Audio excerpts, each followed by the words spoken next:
자, 이번엔 농지연금에 대해서 설명을 드리겠습니다.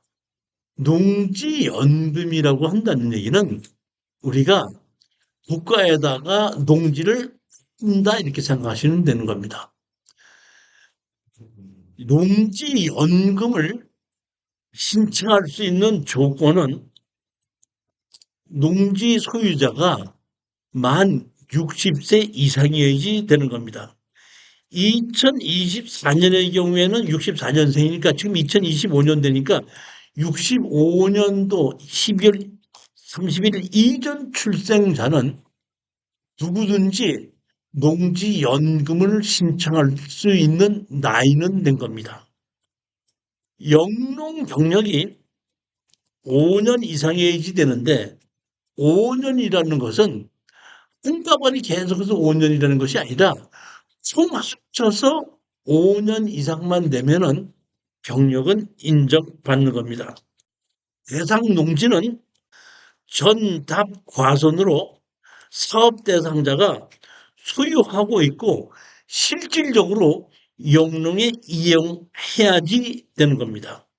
여기 보시면 요건은 2020년 1월 이후로 신규로 취득한 거. 그러니까 2020년 이후에 내가 그냥 매매로 샀을 때는 30km 이내에 2년 이상 농사를 지어야지. 다시 말하면 5년 경력이 있다고 하더라도 연금으로 신청하는 걸 직접 2년 이상 농사를 지었어야지 되고, 그 다음에 연금을 신청할 당시에 그 농지 연금을 신청하는 그 토지에서 직선거리 30km 이내에 위치하고 있어야 된다. 이런 얘기입니다.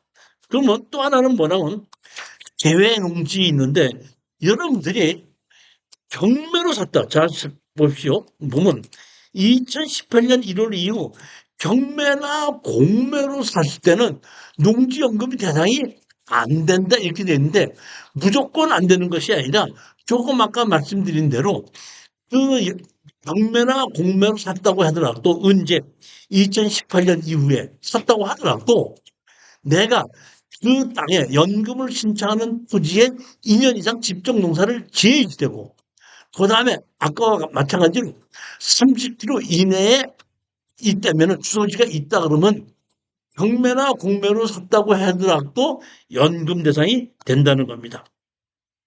그 다음에 언제 연금이 대상이 안 되냐면은 농사를 지려면 농기계가 들어가야 되는 경운기 같은 것이 들어갈 수가 있어야 되는 건축법상 도로가 아니라 농로는 있어야 된다 이런 뜻입니다. 그러니까 농로가 없는 농지는 연금을 주지 않는다 이런 뜻입니다. 자, 그 다음에 보게끔 되면 담보농지의 감정평가 가격 얼마든 주느냐 이 얘기인데 감정평가는 개별 공시지가의 100% 또는 감정가의 90% 감정가의 90% 중에서 내가 신청하는 사람이 나는 감정가로 해주십시오.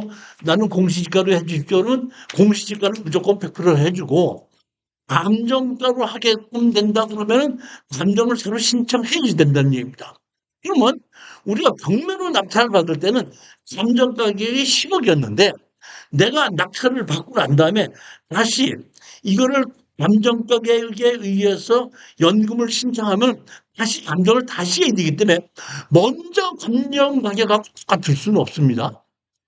다를 수는 있죠. 그렇지만은 우리는 낙찰을 받고 난 다음에 5년이 있어야 되죠. 그럼 5년 후에는 농지가 가격이 더 올라갈 수도 있겠죠. 그러니까 이게 감정 가격인데 여러분이 아셔야 될 것은 감정사가 어떤 땅을 감정을 의뢰를 받지 않습니까?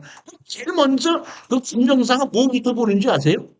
옛날에 감정한 적이 있든가 없든가. 그걸 보기 때문에 봤을 때 예전 감정 가격과 현재 감정 가격이 10% 이상 틀리는 건 거의 못 봤습니다. 이거 보면 제가 보게끔 되면 5년 전에 어떤 사람이 경매로 낙찰을 받았는데 한 5년, 6년 후에 다시 또 경매로 집어넣지 않습니까? 그럼 또 나온 게 있으면 비교해 보면은 다 올라가면 올라갔지 내려간 적은 없다 이런 얘기입니다. 그러면 여기 보면 이것이 그 경매로 신청하는 감정 가격하고 연금을 주는 거 감정 가격 자체는 연금을 주는 걸로 감정을 한다 그러면 감정사가 조금 약하게 감정할 수도 있지만은 10억짜리를 5억에 한다든가 6억에 한다는 얘기는 있을 수가 없는 거예요. 그건 감정사가 뭔가 하나 잘못됐다는 얘기죠. 뭐 많이 틀려봤자 10%다 보니까 여러분들은 농지연금으로 신청할 때 10억짜리라 그러면 아 내가 이걸 연금으로 신청하려고 그러면 9억 원 정도는 할 수 있겠다 이런 정도로만 생각하시면 거의 맞을 겁니다. 자 그다음에 보면 내가 연금으로 신청해서 연금을 받다가 언제든지 내가 연금을 받지 않겠다고 취소할 수도 있습니다. 취소하기 때문에 그러면 취소를 했을 때 이자를 주고 받아간 돈에 이자를 주는 거예요. 이자를 주는데 처음에 계약을 할 때 고정금리를 할 것이냐 변동금리를 할 것이냐인데 고정금리를 한다면 연 2.5%라는 얘기입니다. 예를 들어서 사장님께서 농지연금을 받으시다 보니까 농지연금을 한 5년 동안을 받으셨어요. 쭉 받았는데 내가 더 이상 연금 받기 싫다. 개발해서 팔아야 되겠다. 그러면 내가 총 돈 받은 금액이죠? 총 돈 받은 금액에서 연 2.5%를 이자를 포함해서 그렇게 되면은 연금으로 설정하는 것이 해지된다는 얘기입니다. 이런 것도 있고 또 어떤 것도 있냐면 아버지가 연금을 받다가 돌아가실 수도 있죠. 그러면 돌아가셨는데에 자식들이 이제 상속을 해야 되지 않습니까? 상속을 할 때 그 아버지가 그동안 총 돈 받아간 것이 얼만가를 받아서 상속한 니들이 그대로 상속을 하겠다 그러면 2.4%를 계산해서 이자를 주면 상속자들한테 다 등록을 해줍니다. 상속을 시켜줍니다. 해지하고. 그런데 자식들이 아 우리는 농사 지을 마음이 없고 농사 지을 수도 없습니다. 그러니까 그거를 상속받지 않겠습니다. 하게끔 되면은 농업공사에서 그걸 공매를 매도를 해요. 그러면 예를 들어서 감정 가격을 9억으로 했는데 받아간 돈이 5억이 들어야 되는 게 5억인데 이자까지 다 치니까 6억이 되더라. 근데 사람들이 얼마가 돼? 9억이 들어. 3억이 남지 않습니까? 3억이 남는 것을 상속자한테 줍니다. 근데 반대로 아버지가 받아간 게 얼마를 받아갔나? 9억을 받아갔어요. 그리고 9억을 받아갔는데 살아봤더니 얼마가 남았어? 6억 받았어요. 3억 손해가 났죠. 3억 손해가 난 것은 상속자들한테 청구하지 않는다는 게 남으면 주고 모자라는 건 청구하지 않는다 이런 뜻입니다. 언제든지 할 수 있기 때문에 제가 보면 농지연금도 있고 국민연금도 있고 그다음에 주택연금도 있죠. 제일 좋은 게 뭐죠? 어떤 연금이 좋아요? 국민연금. 또 국민연금이 좋아. 적게 내고 많이 받는 게 좋은 거지. 연금은 어떻게 줘요? 적게 내고 많이 받는 게 좋은 거 아니에요? 그렇죠? 자, 그럼 한번 보자. 주택연금도 보면은 주택감의 80%를 갖고 주거든요. 그럼 10억짜리를 8억으로 준다 이런 뜻이에요. 근데 10억짜리 아파트를 5억 주고 살 수 있는 사람이 있어요? 감정가격 10억짜리를 5억 주고 살 수 있어요? 그렇기 때문에 그거는 싸게 살 수 있는 방법이 없다는 얘기예요. 근데 농지는 10억짜리인데 5억 주고 살 수도 있잖아요. 감정가의 80%를 가지고 와서 8억으로 내가 연금으로 풀 수 있다는 얘기예요. 그렇기 때문에 적은 가격으로도 사갖고 어느 정도 좀 높은 가격으로 팔 수 있기 때문에 연금이 좋다는 거예요. 어떤 연금이? 농지연금이. 그렇기 때문에 제가 지금 여기 추천하는 물건은 농지연금을 받는 것이 아니라 중간에 환경이 바뀌면 또 개발해서 팔 수 있어야 되지 않습니까? 그러니까 반드시 제가 농지연금을 추천하는 조건은 제일 첫 번째 아무 때라도 건축허가 날 수 있어야 된다. 그다음에 연금으로 팔아도 일반 매매를 받지 않고 연금으로 팔아 해도 얼마든지 수익이 날 수 있는. 그러니까 최소한도 34%까지 떨어진 것만 가지고 건물을 지을 수 있는 거를 가지고 추천하는 겁니다. 조건이 그거예요. 지급 방식은 뭐 정액형이고 전후후박형 여러 가지가 있는데 제일 좋은 게 뭐냐면 지급 방식은 종신형이 있거든요. 종신형인데 제일 좋은 게 뭐냐면 제가 보기에는 기간 정액형이에요. 오래 사는 게 좋은 게 나쁜 거예요. 오래 사는 게. 돈 오래, 있으면 오래 사는 게 아니, 좋지. 돈 있으면 게 아니라 내 몸을 내 마음대로 움직일 수 있으면서 오래 사는 게 좋은 거예요. 내 마음을 내 마음대로 움직이지 못하면서 정말 못 내가 사는 건데 남은 내 친척만 괴롭히는 거지. 그렇기 때문에 쉽게 얘기해서 보면 비한정액형 예를 들어서 10억짜리를 내가 매월 5년 동안만 받겠다. 10억짜리를 10년 동안 나눠서 받을 수 있고 5억까지 나눠서 받을 수 있지 않습니까? 그럼 보통 보면 이 연금은 최소 한도가 300만 원이 한도예요. 300만 원이 한도인데 300만 원이 한도에 내가 죽을 때까지 받는다고 생각하면 110세로 계산을 해갖고 감정 가격이 13억 정도 되면은 3억을 받는다 이런 얘기예요. 그러면 내가 300만 원 받기 위해서는 13억짜리 감정 가격 땅을 사야 되는데 13억이 있어요, 없어요? 없죠. 그럼 어떤 걸 사? 5억짜리를 2억 주고 사는 거야. 5억짜리를 2억 주고 사서 5년 동안만, 10년 동안 나눠서 받자는 300만 원 받을 수 있다는 얘기예요. 100살 때 갖고 1000만 원 받아서 뭐에다 쓸 거야. 80살 때 받은 1000만 원 받는 건 쓸 수 있는 거지. 그런 거 아니에요, 보면. 그러니까 이런 식으로 생각하자 이러니까 내가 목표는 300만 원으로 죽긴 하네. 그거는 죽을 때까지 하지 말고 내가 85세까지, 90세까지 그러면 내가 6억짜리 감정을 내가 2억짜리, 3억짜리 주고 써갖고 내가 한 90세까지 한 300만 원만 받을 수 있다 그러면 내가 자식들한테다가 뭐 돈 달라고 하지 않고 내가 편안하게 할 수 있지 않냐. 이럴 수 있는 것이 농지연금이라는 겁니다. 그렇기 때문에 저는 이 농지연금을 적극적으로 권유하는 것 중에 하나예요. 그래서 오늘 또 제가 추천하는 것이 제일 먼저 뭐라 그랬죠? 34%까지 떨어져야 된다. 두 번째는 건물을 지을 수 있어야 된다. 그걸 가지고 추천하는 겁니다. 자, 제일 첫 번째 물건을 보시겠습니다. 여주 2024-2864 지목이 전이고 569평입니다.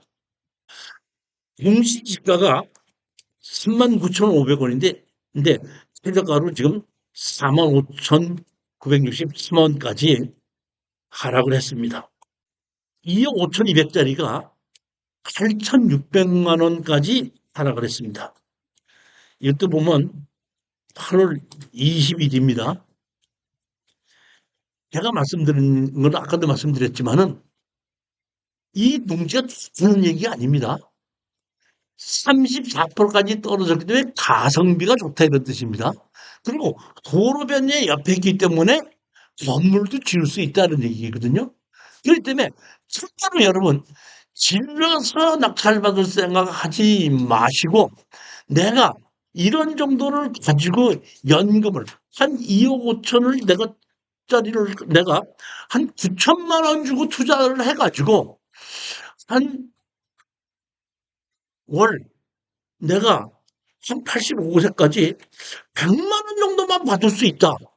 해볼만 하다 이런 얘기예요. 그렇지 않습니까 보면은. 그런 식으로 생각하고 투자를 하자 이런 얘기로 하다가 또 주변 환경이 바뀌어서 창고도 질 수 있다 공부한다 또 팔면서 그걸 또 갚아버려도 되는 건다 이런 얘기죠. 그런 걸 반드시 보고 하자는 얘기지 이 땅 자체가 좋다는 얘기는 좋다는 얘기는 뭐가 좋다는 얘기야? 건물을 지을 수가 있고 34%까지 떨어졌다는 것이 좋다는 얘기 땅 자체가 위치나 뭐가 좋다는 뜻은 아니라는 거예요.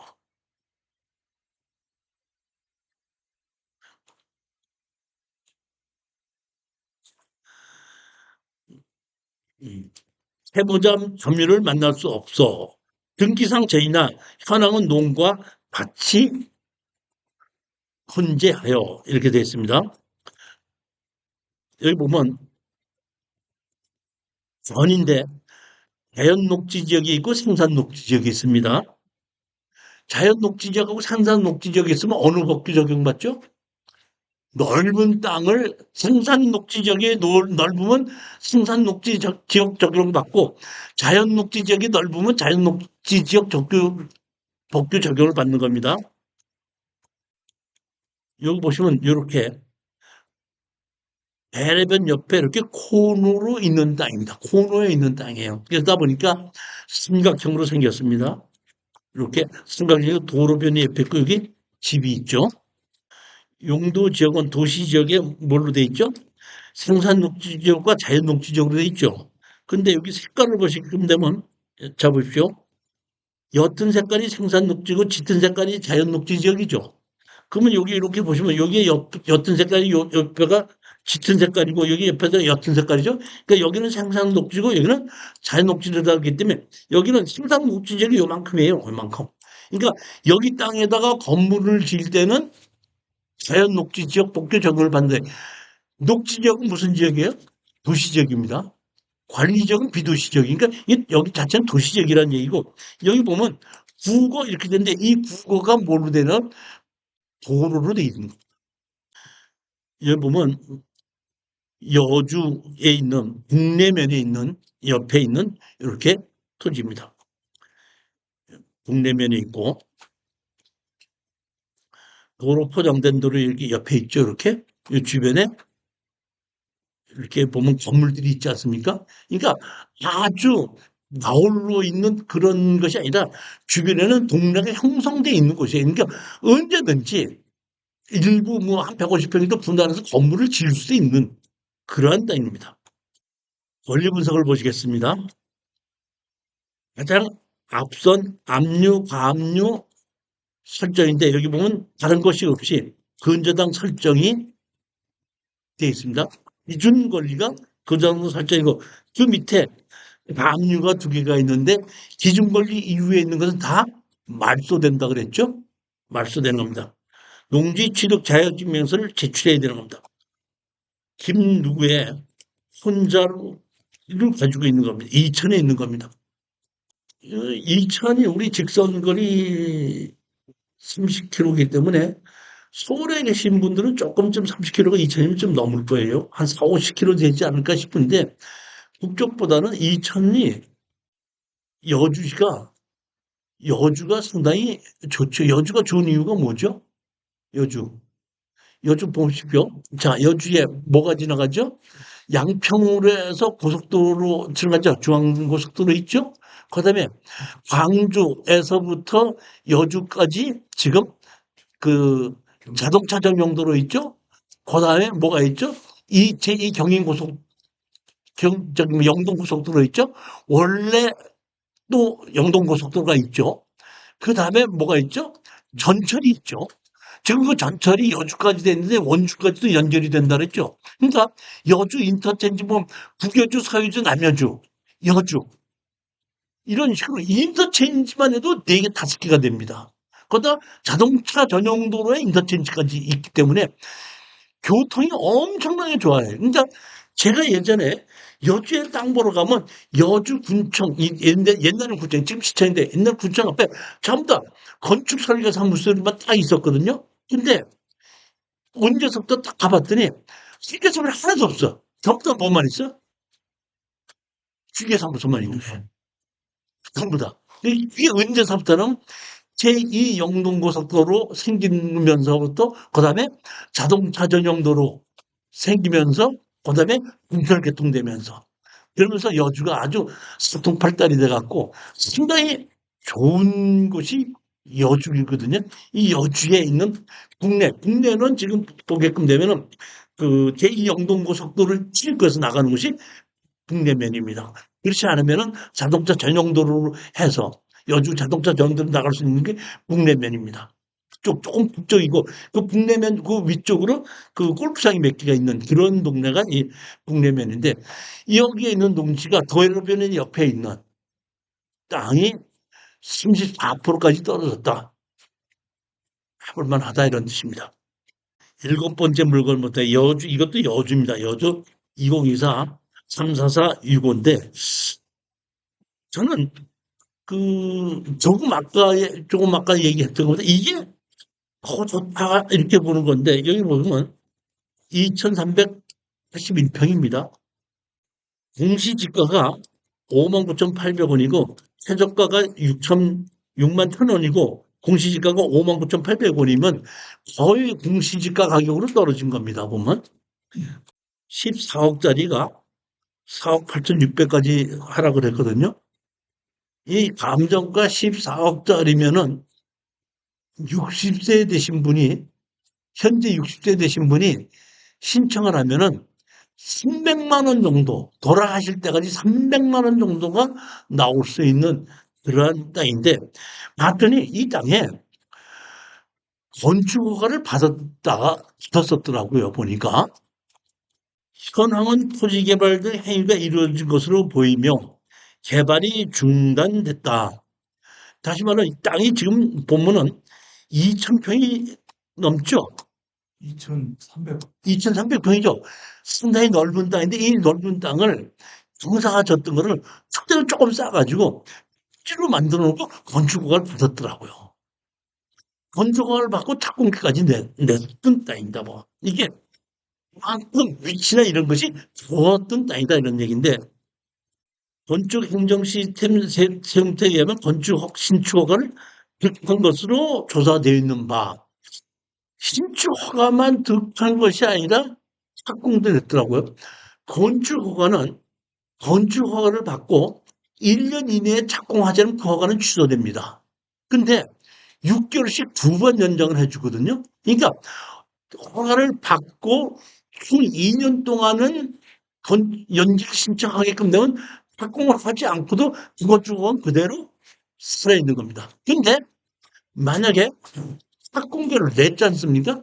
착공계를 냈을 때는 그 건축허가는 취소되지 않습니다. 자, 그러면 여러분 아셔야 될 겁니다. 건축법에서는 어떤 땅이 있는지 건축허가를 한 번만 내주지 이중으로 내주지는 않습니다. 그러면 여기에 여러분이 낙찰을 받는다고 하더라도 다른 사람이 건축허가를 받았고 착공허가를 내놨죠. 착공기를 냈죠. 그렇기 때문에 여러분은 이 땅에 건축허가를 신청하면 건축허가 안 해줍니다. 그러니까 먼저 있던 건축허가를 멸시를 해야 되는 거예요. 멸시를 하지 않으면 안 해주는데 내가 멸시를 해달라고 먼저 주인이 멸시를 해줘 안 해줘? 예? 안 해주죠. 안 해줄 수 있죠. 안 해줄 수 있대. 그러니까 핵심의 문제는 그런 문제가 있다는 얘기인데 이 땅은. 근데 이런 문제가 있으니까 어떻게 되는 거죠? 검신 따라 가격이 떨어졌죠. 그러니까 가격이 떨어졌는데 내가 낙찰받고 해결할 수 있다면은. 그렇기 때문에 제가 이런 거를 그러니까 문제가 있어서 가격이 떨어진 거를 내가 낙찰을 받고 나면 해결할 수 있기 때문에 추천하는 거라 이런 뜻입니다. 자, 권리 분석을 먼저 보시겠습니다. 여기 보면 농림지역이 있고 생산관리지역이 있습니다. 여기 보면 전부 다 이게 뭐예요? 땅이 넓고 이게 노란색을 친 것이 이게 다 도로입니다. 이게 위로는 정식도로가 있고 여기는 현황도로가 있고 그런 땅입니다. 자, 한번 보십시오. 이쪽은 도로가 정식으로 있죠? 왼쪽으로 정식 도로가 있고 두 면에 다 소리가 있고 요거는 조그만 현황도로가 있는 그러한 땅입니다. 농림지역의 무슨 지역이죠? 생산관리지역이죠. 여기 보면 요게 자 보십시오. 이렇게 파랗게 된 거는 무슨 지역이죠? 생산. 생산관리지역이죠. 요런 농림지역이죠. 그러니까 여기는 농림지역이고 여기는 생산관리지역이라 이런 뜻입니다. 그러니까 우리 땅은 생산관리지역의 법규적으로 받는 것이다 이렇게 보면 되는 겁니다. 자 이렇게 보면 항공사진 넓게 보면 이렇게 있습니다. 여기는 보면 좀 보면 조금 위쪽이죠. 이것도 홍천면이고 보면 이렇게 평지로 됐는데 여기 보시게끔 뭐가 보이죠? 여기요? 축대산 것이 보이죠? 그러니까 요쪽이 얕고 요쪽이 조금 높은데 축대를 해서 평지로 만들어 놓고 건축 허가를 받은 땅입니다. 이렇게 보면 이렇게 해서 평지 받고 지금 농사는 안 짓고 있죠. 뭐냐면 농지 전용 허가를 받아서 공개를 내놓은 땅이죠. 그러니까 농사 지금 안 짓고 있는 겁니다. 그러니까 서류상으로는 지금 공사 중인 거예요. 생산관리지역 안에서 건축할 수 있는 건축물 이렇게 보게끔 되면 여기 보면 뭘 질 수 있죠? 단독주택을 짓고 근린생활시설을 질 수 있죠. 제일 좋은 게 여기 보면 단독주택이나 근린생활시설은 지어봐야 산상이 없겠죠. 뭐 맞죠? 여기 보면 뭐를 질 수 있죠? 창고를 질 수 있죠. 그러니까 제가 보기에는 이게 먼저 건축 허가를 받아서 착공계를 낸 거는 이 창고로 하지 않았나 싶은 생각을 합니다. 권리 분석을 보겠습니다. 가장 앞선 설정 압류가 기준 권리가 되는데 가장 앞선 것이 근저당이죠. 근저당 이후에 압류가 돼 있는 것은 전부 다 말소입니다. 그러니까 우리가 이거를 낙찰받아서 서류상으로는 인수받을 게 없고 뭐만 서류상에 있냐면 건축허가를 봐서 착공기를 냈으니까 우리는 지금 점유를 다른 사람이 사용하고 있는 거나 마찬가지인 거예요. 그러니까 등기부 등본에는 문제가 없지만 실질적으로 내가 점유하고 사용하려면 다른 사람이 건축허가를 받아서 사용하고 있기 때문에 나는 건축허가를 받을 수 없다는 것이 이 땅의 권리 분석입니다.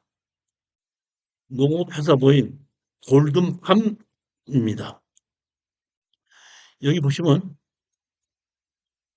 제가 세움터를 들어가서 확인해 봤더니 경기도 백사면 백울이 23인데 뭘로 했죠? 신축 허가해서 2025년 5월 4일 날 했죠. 근데 뭘 했죠? 착공 22년 5월 27일이죠. 다시 말하면 이건 뭐야? 22년 5월 27일 날 착공계를 냈다는 뜻입니다. 근데 착공계는 내놨는데 지금 실질적으로 공사한 건 있어요? 없어요? 없어요. 없죠. 그렇기 때문에 여러분이 이 낙찰을 받고 담당자한테 가서 여기에 보면 건축허가를 낸 것이 있습니까? 물어보면 있습니다. 그러면 착공기를 냈습니다. 착공기를 냈습니다. 그러고 나면은 근데 가서 봤으면 착공한 것이 하나도 없는데요. 이렇게 얘기하면 그러니까 그거를 말소를 시켜주십시오. 하게끔 되면은 그러면 담당자가 현장을 답사를 가보고 착공계를 냈으나 실질적으로 착공한 것이 없으면 말소를 해줍니다. 근데 만약에 바닥 공구를 쳐는 것이 있죠. 말도 안 해줍니다. 무슨 얘기인지 아셨죠? 네. 두 번째, 그럴 일은 없지만은 분당 공무원이 성격이 까다로운 사람이 있을 수도 있어요. 공개를 냈기 때문에 착공하지 않았어도 내가 마음대로 착공계를 없앨 수는 없습니다. 이 주인한테 가서 해갖고 오십시오. 그러면 그래 주인이 누군지 가르치려고 하면 누인 누군지는 알 수 있습니다. 그러면 해달라 그러면 담당 공무원이 원래 까다로운 사람은 개인 비밀 보호법 때문에 못 가르쳐 드리겠습니다. 이럴 수도 있습니다. 그걸 모르는 거예요. 내가 경험을 해봤더니 그렇더라 이런 얘기예요. 이거 이제 뭐라면 그래요? 그러면 여기 개발행위 허가를 받았고 공장 창고 허가를 받았는데 어느 설계 사무실을 통해서 받았습니까? 물어보면 그건 개인 비밀보호법이 아닙니다. 뭐 어느 설계사이라고 가르쳐 줘요. 그럼 어느 사무실을 찾아가면은 건축주가 누구고 무슨 허가를 언제 받았고 어떻게 되는지 다 압니다. 그러면 그 주인이 알았죠. 주인을 상대로 네가 내 땅에 건축 허가를 받아가지고 공개를 내놓고 내 땅을 사용하고 있으니까 내 땅 사용하는 것만 치료를 달라. 요구할 수가 있다는 뜻입니다. 기한은 없습니까? 착공기 기한. 공개를 내놓으면 언제까지 준공돼야 된다는 부분은 없습니다. 그러니까 우리가 어떨 때 보면은 일바에 이렇게 다니다 보면 건물을 짓다가 10년, 20년 됐는데도 중단된 것이 있죠. 그 허가는 해산 못 시켜요. 중단됐어도. 그 허가는 허가대로 그대로 살아있는 겁니다. 그러니까 우리로서는 땅 주인이 바뀌었을 때는 그 건축 허가를 받았을 때는 반드시 건물이 준공이 되지 않았어도 건축 허가 주인은 있겠죠. 누가 주인이에요? 건축 허가 시 건축주가 있을 거 아닙니까? 그 사람을 상대로 철거와 치유소송을 내려고 해서 협상을 해서 끝을 내고 그 사람이 뭐 시야서를 내게끔 되면 없어지기 때문에 시야서 허리성은 없어지기 때문에 우리는 바로 우리 마음대로 건축 허가를 받을 수 있고 농사를 짓는 데도 아무 문제가 없다는 뜻입니다. 이분이 저기 뭐 세움터에 들어가셔서 이런 거 나온 거 보는 방법을 제가 강의를 했는데 모르시는 분이 있으면 다음번엔 제가 한번 실질적으로 이 강의하면서 세움터에 들어가는 방법, 이거 처리하는 방법, 이걸 보는 걸 한번 제가 설명해 드리도록 할게요. 우리가 경매를 입찰에 들어가는 사람은 누구 이름으로 허가를 받았었는지, 허가를 받았는데 건축물 과정이 없는지, 건축 허가를 받았는데 건축물 과정이 없는지, 무허가를 지었는지, 현재 있는 건축물 관리자가 현존하는 건물이 다른지, 주인은 있는데 현재 주인과 옛날 주인이 다른지, 이런 거는 정보를 정확하게 알아야지 우리가 해결 방법이 나오기 때문에 쉼터를 들어갈 수 있는 방법은 여러분 반드시 알아야 돼요. 이거는. 여덟 번째 물건을 보시겠습니다. 수원에 있는 수원 2023 7048이 용인시 차인구 모현면이거든요.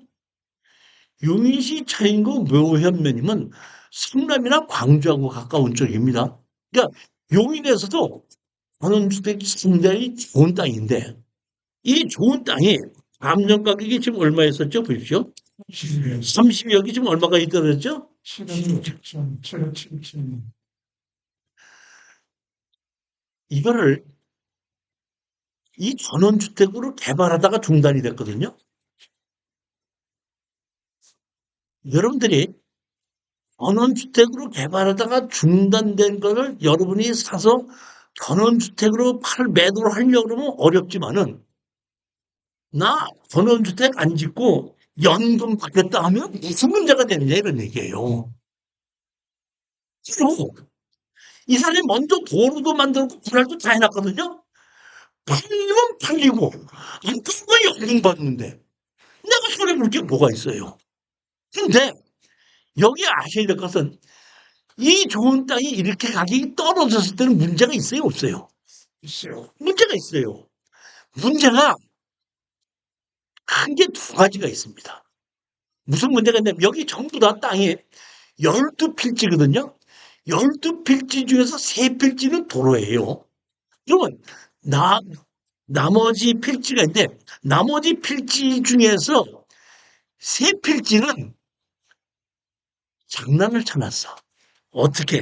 이렇게 장난을 쳐놨습니다. 여기 아셔야 될 것은 이렇게 장난을 쳐놓은 곳이 있어야지 우리는 특수경매로 돈을 버는 것입니다. 장난을 쳐놓은 것이 없으면 우리 같은 전문가들이 돈을 벌지 못해요. 그러니까 이렇게 장난을 쳐놓는 것이 우리 같은 사람이 돈을 벌 수 있게끔 만들어주는 거예요. 그러니까 이거를 해결할 모르는 사람은 가격이 이렇게 30억짜리가 7억까지 떨어져도 입찰에 못 들어가는 거예요. 안 들어가는 건 못 들어가는 거예요. 못 들어가요. 왜? 장난을 쳐놨기 때문에. 제일 첫 번째 뭐냐면 건물이 두 개가 있습니다. 여기 안에. 우리가 낙찰받을 때는 건물이 두 개가 있는데 건축물 관리장이 없더라고요.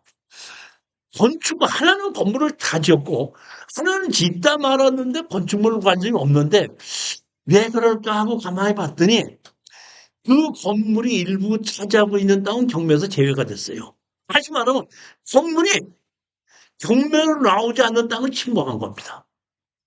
그러니까 이렇게 건물을 지어놓고 그 경매로 넘어간 땅은 내가 제외시켜 놓은 겁니다. 그러니까 건물은 남의 땅의 일부가 있다 이런 뜻입니다. 제일 첫 번째 문제가 처음입니다. 두 번째는 땅이 세 필지를 한 3평, 4평씩 지분으로 다른 사람이 가지고 있어. 다시 말하면 내가 200평 되는 땅을 내가 샀는데 우리 김 사장님이 3평을 갖고 있는 거예요. 그러면 내가 그 땅에 건축 허가를 받으려면 3평 땅에 사인사를 받아야 돼. 사인이 안 되면 건축 허가 못 받는 거야. 이렇게 낸 것이 세필지를 그런 식으로 만들어 놨더라고요. 그러다 보니까 32억짜리가 지금 7억까지 떨어진 겁니다. 세평을 내가 지금 전부 다 이거를 매입을 하게끔 되면은 보게끔 되면 1420평을 매입을 하는 거죠. 1420평 중에서 10평이 다른 사람 거거든요. 내가 농사 짓는데 문제 있어 없어? 건물을 지으려면 몰아야 되죠. 근데 농사 짓는 데는 문제 없죠. 다만 아셔야 될 것은 이렇게 1400평 중에서 10평이 다른 사람 이름으로 있기 때문에 연금은 안 줍니다. 연금 안 됩니다. 건축허가 못 받습니다. 그렇기 때문에 반드시 이거는 낙찰을 받고 나면은 그 나머지 한 10평 되는 지분을 내 걸로 만들 수 있는 사람이 투자할 수 있는 거예요. 핵심이 그겁니다.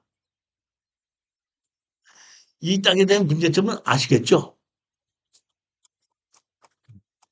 자, 이거 보시면 32억짜리가 7억 6천까지 떨어졌는데 이번에 8월 22일입니다.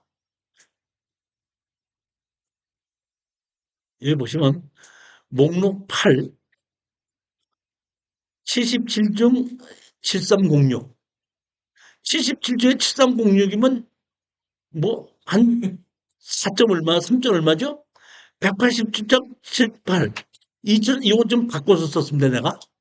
잘못해갖고. 2338.36 중에서 2206. 이런 식으로.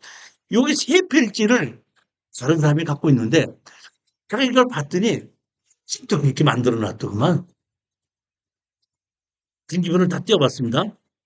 자, 여기 보면 도로 세 필지 있죠? 이 세 필지는 도로입니다. 나머지 12필지 중에서 나머지 11필지, 12필지 중에서 3개를 빼고 난 9필지는 땅인데 그 9필지 중에서 3개, 이 3개 있죠. 내가 그 파란색으로 만들어 놨죠. 예. 파란 만들어 보면 77 면적중 73.06, 180중 173.84. 그 다음에 여기 보면 뭐죠? 2360중 2338. 그러니까 요 세 필지는 한 20제곱미터를 다른 사람이 갖고 있기 때문에 연금 신청도 안 되고 건축허가도 못 받습니다. 두 개. 핵심이 그겁니다. 178이면 지금 평수가 안 됩니까? 두 번째 거 170. 3.3으로 나눠보세요. 3으로 넣으면 한 60, 68, 한 50평. 5, 60평 정도 되는 겁니다. 예. 자, 보십시오. 이 필지를 보게끔 되면 제가 여기에 보면 파란색으로 동그란 거 쳐놓은 거 있죠. 파란색으로 동그란 거 쳐놓은 것이 지분으로 다른 사람이 갖고 있는 겁니다. 요게. 그건 계좌가 안 나오네. 아니, 그것도 분명히 같이 나왔죠. 지분, 아까 나왔잖아요. 이 지분 중에서. 이거 보면 180 중에서 얼마만 나와요? 178.34만 나왔잖아. 이건 얼마야? 77 중에서 73.06이 나왔잖아요. 그러니까 세 평씩을 이렇게 세 평씩 쪼개서 지분을 만들고 세 평씩 세 개를 하는 거를 전부를 빼버렸단 말이에요. 그러니까 사실은 보면 이거를 담보를 잡을 때 설정하는 돈 빌려준 내가 이런 게 있으면 해주지 말아야 되거든요. 근데 그거를 해줬다는 얘기예요. 뭘 먹고 해줬는지는 잘 모르겠는데 하여튼 이런 거는 원래 해주면 안 되는 건데 그거를 해줬다는 뜻입니다.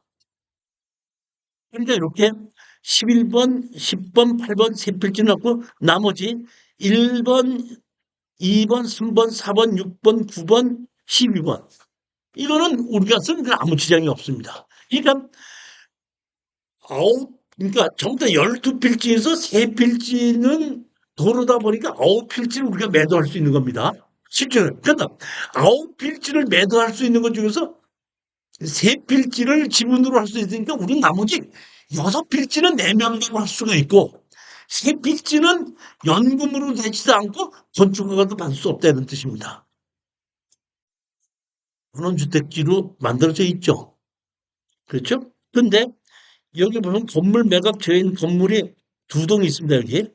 2동인데 이 땅에 보면 남의 땅을 이렇게 침범했죠. 이 땅도 경매로 나오지 않은 겁니다. 그러니까 우리는 이 땅을 낙찰을 받아서 건물 주인을 상대로 철거하고 나가게끔 하고 철거하게끔 나가게끔 했을 때 보면 내 건물 쓰라. 절대 사면 안 됩니다. 그럼 그 옆에 땅 주인이 또 철거하라고 나옵니다. 그렇기 때문에 우리는 건물 주인한테 무조건 철거하고 나가라. 철거하고 나가라. 이렇게 해버려야 되고 만약에 안 된다면 우리가 강제 집행을 해서라도 철거를 해야 되는 그런 땅이라고 아셔야 되는데 이 건물을 가지고 우리 걸로 만들 생각을 하시면서는 안 된다는 얘기입니다. 용도 지역은 자연 녹지 지역입니다. 자연 녹지 지역으로 되어 있죠. 이렇게 땅인데 이 땅 중에서 지금 보면 이 땅 요만큼의 일부 여기 10번 그다음에 여기 땅 이렇게 해서 3필지가 있는 겁니다. 여기 보시면 이렇게 입구에 보면 이렇게 뭐야? 전원주택 분양하던 홍보관이 이렇게 있죠. 위치는 여기입니다. 여기 보면 그 능원 있는 인터체인지 옆에서 여기 들어간 전원주택이 있는 겁니다. 이 건물이 매각지어인데 건물 다 지어진 건데 이 땅이 지금 일부가 다른 땅에 얹혀져 있다는 뜻입니다. 그 다음에 이 집도 지 땅은 말았는데 다른 땅에 얹혀져 있기 때문에 이거 둘 다 철거해버려야 된다는 뜻입니다. 여기 보시면 소유권 이전 가등기가 되어 있죠. 가등기가 있는데 기준 권리가 언제죠? 지금 보면 설정이 2022년도죠. 22년도인데 이게 이 4월 15일이고 이건 4월 15일이죠. 그렇죠. 그렇기 때문에 순번 번호를 봐야 되는 거죠. 번호를 보게끔 되면 여기 얼마나 되죠? 46108. 여기는 뭐죠? 46106. 46106이죠. 이게 빠르죠. 그렇기 때문에 이거는 뭐예요? 말소입니다. 말소는 어떻게 된다 그랬죠? 잔금을 내면 없어진다 그랬습니다. 그러니까 가등기 자체가 잔금을 내면서 없어진다 이런 얘기입니다. 여기에 보면 세 필지가 아까도 말씀드렸지만은 다른 사람이 갖고 있다는데 원래 이렇게 갖고 있던 거를 이 사람이 어떻게 했는데 요만큼을 매매를 해서 넘겼죠. 요만큼을. 그다음에 보게끔 되면 요것도 같은 사람한테 또 넘겼죠. 그렇죠? 그다음에 나머지 또 한 필지도 또 똑같은 사람한테 또 넘겼죠, 이렇게. 즉, 이 얘기는 뭐냐면, 새 필지를 처음부터 같은 사람한테 한 3병씩 어디 넘겨놓고 장난을 했고, 가등기도 순서에서 바꾸긴 했지만은 만들어 놓고, 이런 장난을 했고, 그 다음에 건물도 지면서 다른 사람 땅을 침범하게 만들어 놓고, 이런 식으로 만들어 놓은 겁니다. 대출은 있는 대로 다 뽑고. 여기 보면 새 필지가 지분, 이렇게 지분으로 나온 겁니다. 새 필지가.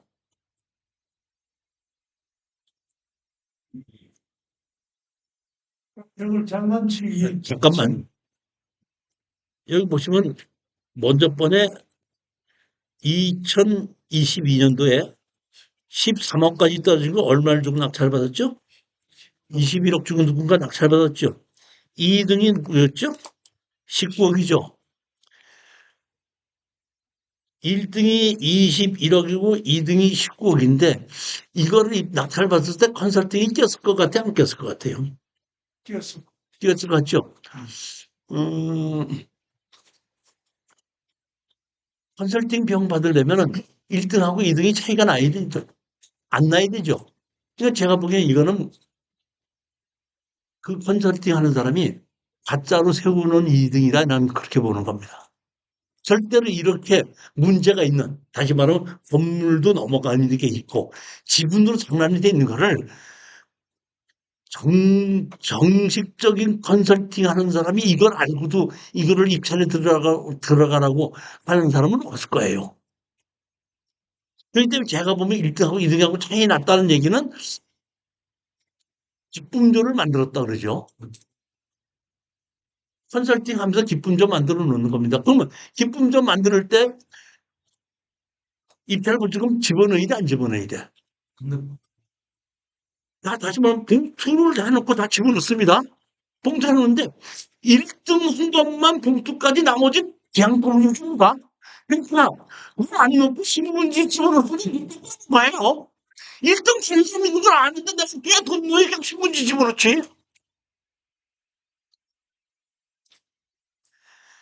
우리 경매계가 이런 그 컨설팅과 기쁨조 때문에 이게 다 망쳐서 이게 질르는 것이 생긴 거예요.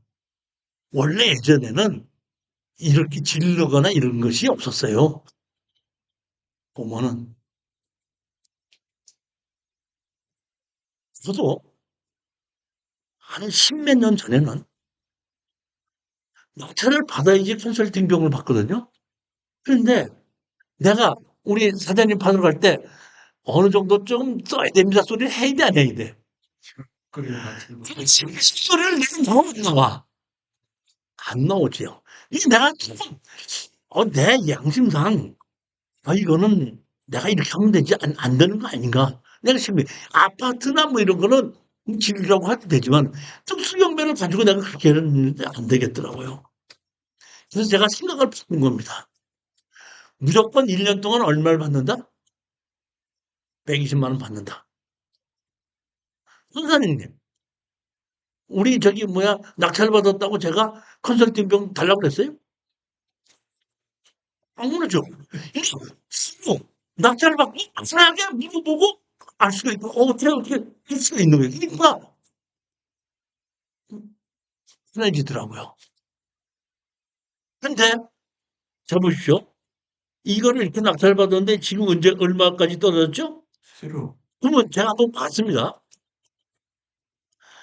여기 평수가 몇 평이죠? 1820.69평이죠. 이게 그 먼저 번에 경매를 할 때 그러면 지금 얼마죠? 1420.69평이죠. 그러니까 먼저 사람이 낙찰받고 해결하다 못하는 소식이 나온 거예요.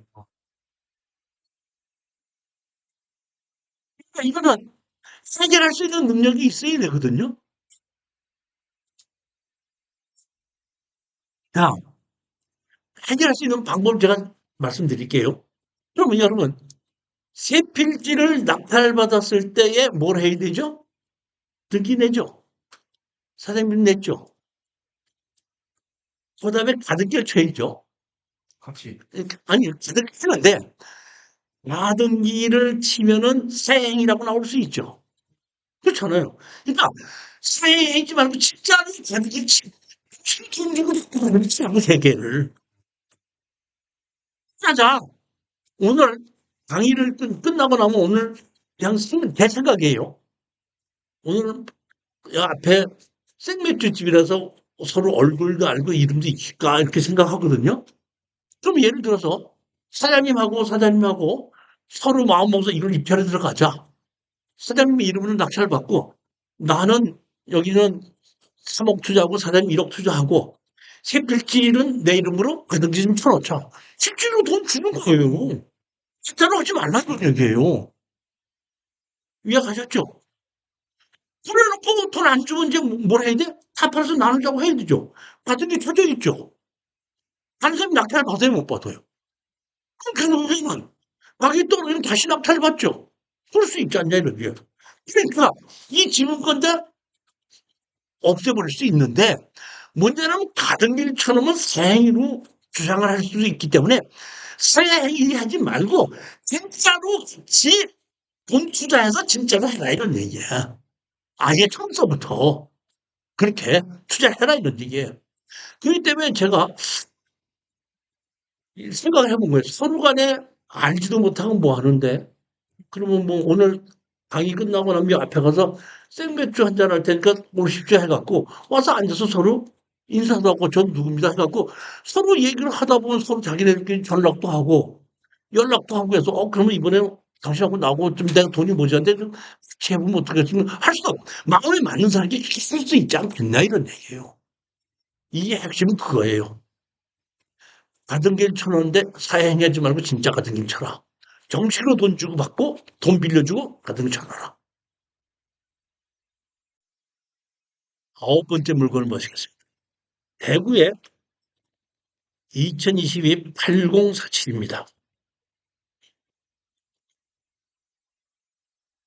3분의 1 지분 매각입니다. 자, 보십시오. 토지 지분 건물 전체 매각이죠. 사장님, 토지는 지분으로 하고 건물 전체로 나오면은 우리 투자하는데 어떻게 생각하십니까? 사장님 어때요?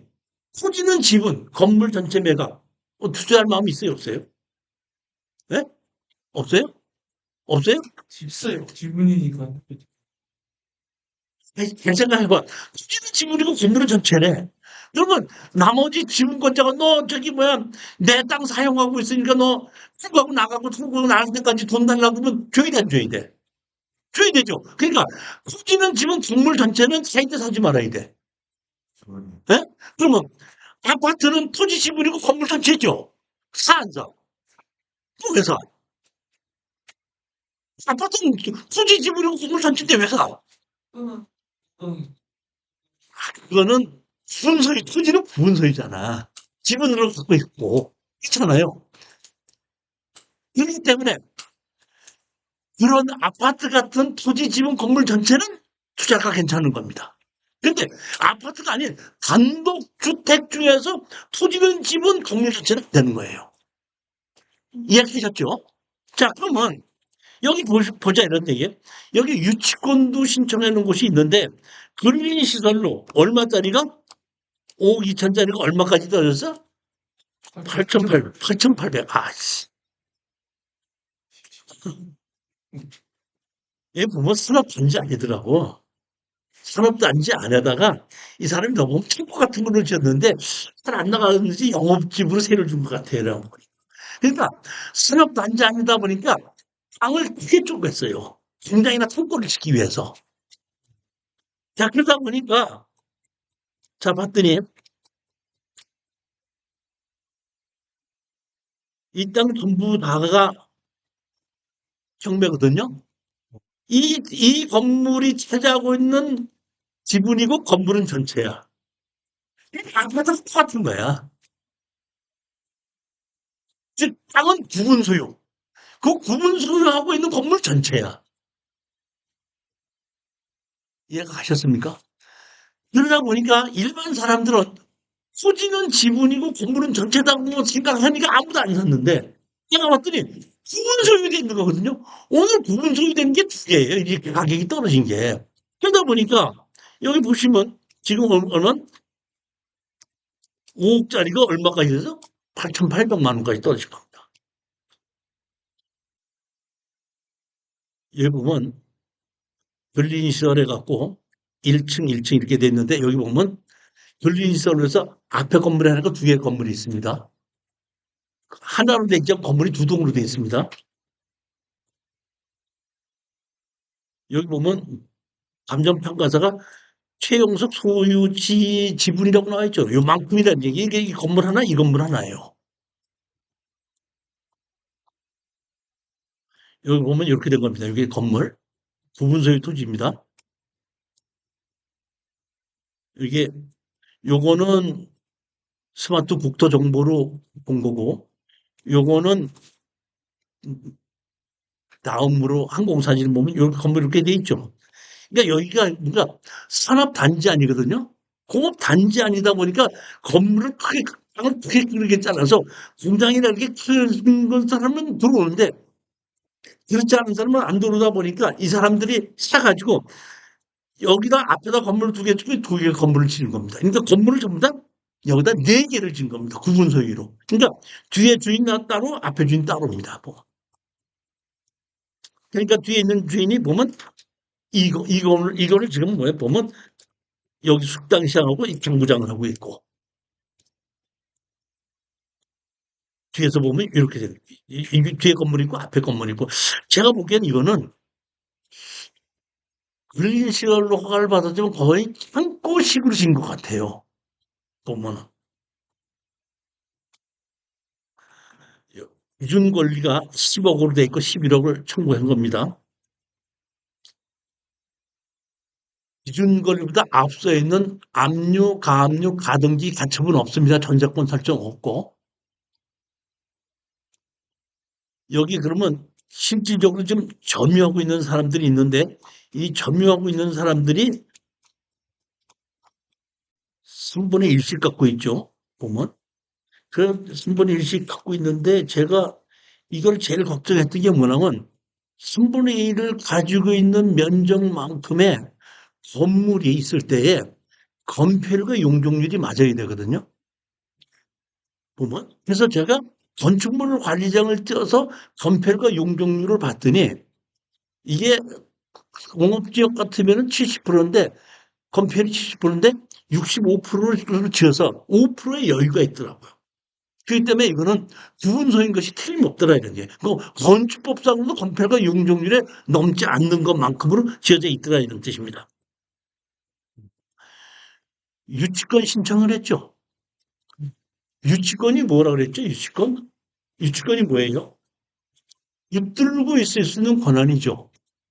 그러니까 붙들고 있을 수 있는 권한을 계속 붙들고 있는 거. 주인이 바뀌어도 그대로 붙들고 있을 수 있는 권이 유치권인데 지금 붙들고 있는 사람이 있어요, 없어요? 없습니다. 세입자들이 있는 거지 누가 붙들고 있느냐 이런 얘기예요. 따라서 경매를 시작하게끔 되면은 제일 먼저 하는 게 뭐예요? 압류부터 하죠.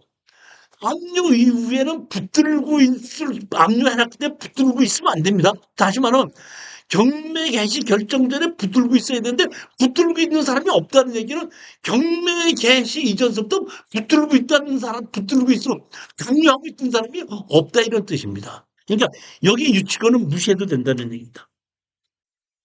여기 보시면 세입자가 있는데 불고지 뭐 이런 것이 있죠. 2천만 원 모르는 게 불고지, 불고기. 불고기, 불고지. 내가 어디서 사용하고 있지 않다 이런 얘기입니다. 본지수는 같이 있는데 앞에 있는 건물에 세입자일 수도 있죠. 건물 같으니까. 그러니까 뭐 정말 뒤에 거 정말 어때니까 아니 나는 거기에 관계가 없으니까 나는 뭐 주민등록 그러니까 사업자 등록증은 두 번 수는 있다고 하더라도 불고지 않았을 그러니까 안 할 수 있다 이런 뜻이거든요. 보면 여기 보면 전부 다 불고지로 나옵니다. 불고지. 근데 실제로 있는 거지. 근데 만약에 있다고 하더라도 2천만 원에 70만 원, 2천만 원에 70만 원 이렇게 돼 있죠. 2천만 원에 70만 원짜리 있다고 하더라도 월세가 70만 원씩으로 나간다 그러면 2천만 원은 금방 했으니까 그 자체도 크게 문제가 없지 않겠네요. 혹시는 몰라도. 그러니까 불고지했다는 뜻은 제가 보기엔 이 건물의 세입자가 아니지 않는가 이렇게 생각하는데 근데 혹시나 있다고 하더라도 큰 문제가 아니지 않냐 이렇게 생각하는 겁니다. 영천에 가셔서 이 산업단지 아닌데 제가 이렇게 보면 이 영천의 산업단지가 그렇게 성공하지 않은 것 같아요. 그렇기 때문에 감정 가격 자체가 5억이라는 걸 전부 다를 믿을 수는 없지만은 1억 미만원에 산다 그러면은 제가 보기에는 뭘로 하더라도 수익은 생길 수 있을 거라고 보는 겁니다. 제가 보기엔 이거는 그냥 제가 보면 꿈꾸로만 빌려준다고 하더라도 충분히 수익성이 생길 수 있는 그런 걸 보는데 일반 사람들이 제가 보기에는 토지는 지분이고 건물은 전체 매각이라고 했기 때문에 권리 분석을 자세히 해보지 않았기 때문에 가격이 이렇게 많이 떨어진 걸로 나온다 이런 뜻입니다. 10번째 물건입니다. 충주지연의 2024-3184호입니다. 여기 보시면 충주시 화암동의 2종 일반 주거지역에 무허가 건물이 있는데 무허가 건물 제외 강제 경매로 토지만 경매가 나온 겁니다. 자, 그런데 보시겠습니다. 감정 가격이 얼마죠? 3억 8,700이죠. 얼마까지 떨어졌죠? 8,100만 원까지 떨어졌죠. 법정 시장권은 있을 거라고 생각합니다.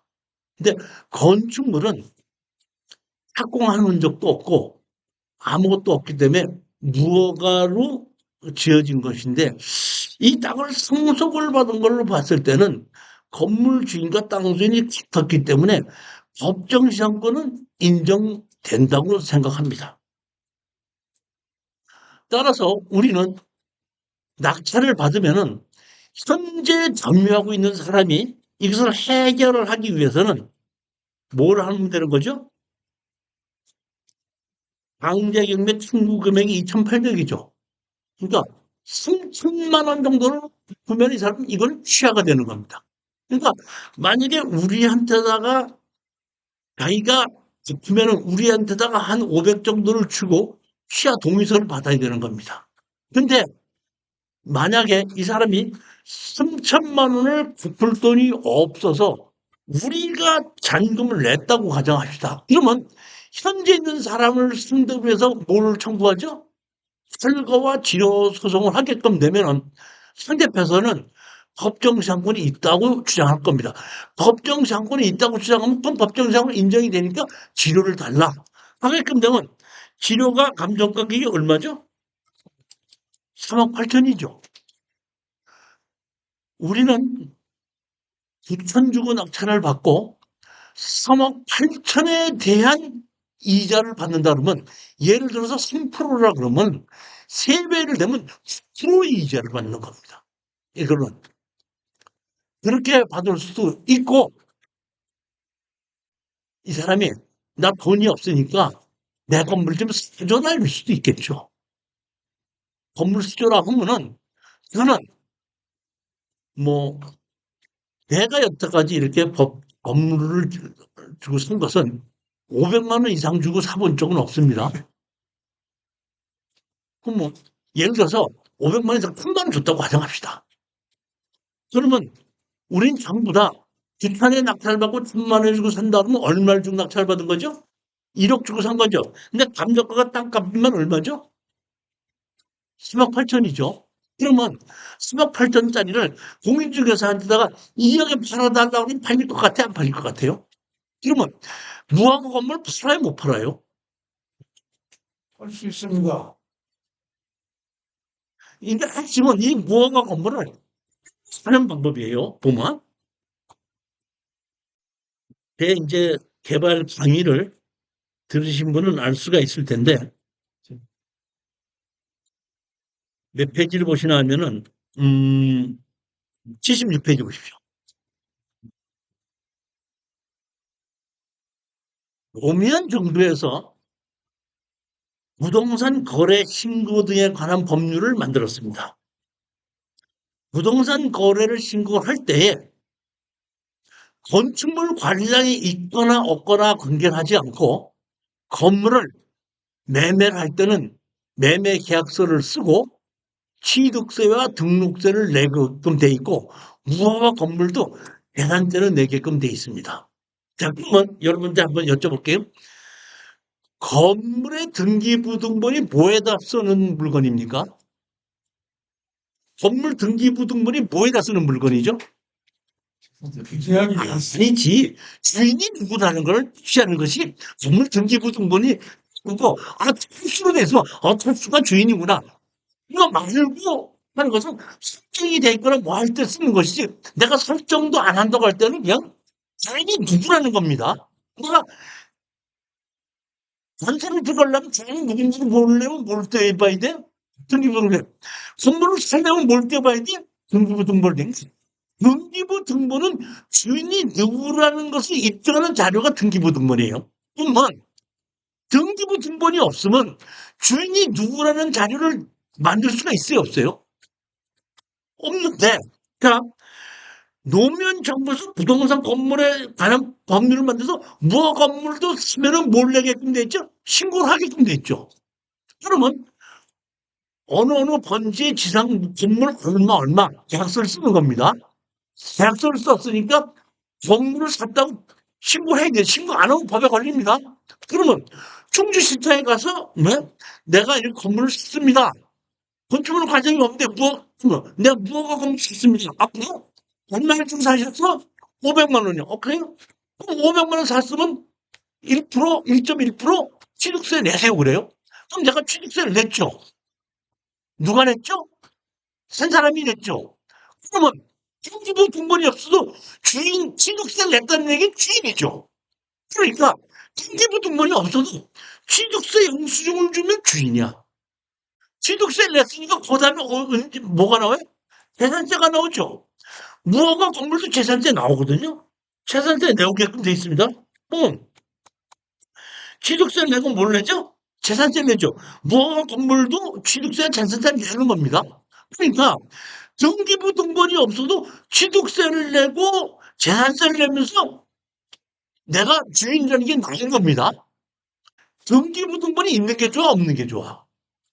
등기부 등본 만들려면 뭐가 있어야 되죠? 건축물 관장이 있으니 등기부 등본 만들어줍니다. 건축물 관리장 왜 만들었어요? 건축물 관리장은 건축법에 맞게 사용하라고. 왜? 건물주인이 자기 마음대로 주택을 썼다가 행정부를 쓰고 그러면 안 되니까. 그러니까 건축물 관리장은 뭐 하려고 만드는 거야? 그 주인이 마음대로 쓰지 못하게 규제하려고 만드는 거예요. 그렇기 때문에 건축물 관리장이 있어야지 반드시 등기부 등본을 만들어줍니다. 건축물 관리장이 없으면 등기부 등본 안 만들어줘요. 지금 우리는 등기부 등본이 주인이 누구라는 걸 알았죠. 근데 내가 건축물 관리장은 없어도 주인이 내 거라는 걸 만들어줬죠. 그러니까 건축물 관리장이 없으니까 내가 이 주택을 샀다가 신규를 만들어도 위반한 게 있어 없어. 관리장이 있으면 위반이죠. 그리고 위반한 거 하려고 이해강제금 내라 그래요. 없으니까 위반한 게 있어 없어. 건축물 관리장이 있는 게 좋아 없는 게 좋아.